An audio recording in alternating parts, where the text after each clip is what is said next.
Pinoy Style Barbecue. Umpisa na natin. Pagsasamahin lang natin yung pork slices at yung marinade ingredients. Ito yung toyo, lemon.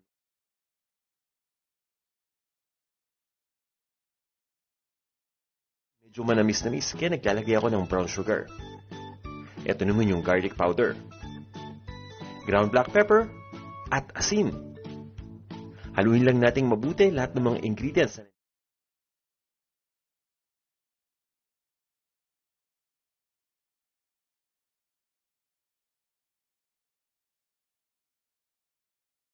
Ng Sprite o ng 7-Up, ito yung ating tinatawag na lemon lime soda. Haluin lang natin uli mabuti at pagkatapos ay ituloy natin ang pag-marinate o ang pagbabad. Mas matagal, mas maganda para ma-absorb ng pork yung lasa galing sa mga marinade ingredients. Kung nagmamadali kayo, 3 oras lang ay sapat na. Once na ma-marinate na natin yung pork, pwede na natin itong ituhog. Gagamit lang tayo ng bamboo skewer o mas kilala natin sa tawag na barbecue stick. At umpisa na natin ituhog yung ating mga pork slices. Umpisa natin dito sa part na may taba. Ito yung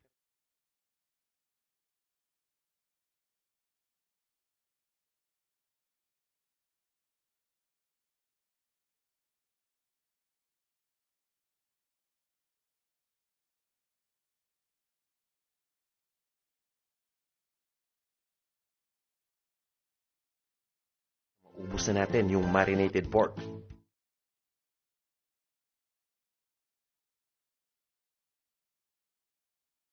Ready na tong isang perasong barbecue. Gawin naman natin yung basting sauce. Ito yung binabrush natin habang iniihaw yung barbecue para mas maging malasa. Simple lang ito. Ginamit ko lang yung same ingredients na ginamit natin sa marinade. Nagdagdag lang ako ng cooking oil. Ngayon ay iihaw na natin ito. Magpapainit lang tayo ng ihawan. At umpisa na nating ihawin itong ating Pinoy Style Barbecue. At para maging tamang-tama lang ang pagkakaluto, ang ginagawa ko ay iniihaw ko yung isang side ng 3 minuto. Pagkatapos, ay ibabaliktad ko naman ito. Pagkabaliktad, magbabrush lang tayo ng basting sauce sa ibabaw ng barbecue. Iihawin din natin ng 3 minuto yung opposite side. At gagawin lang natin yung same step na yan hanggang sa tuluyan ng maluto yung barbecue. Malalaman natin na luto.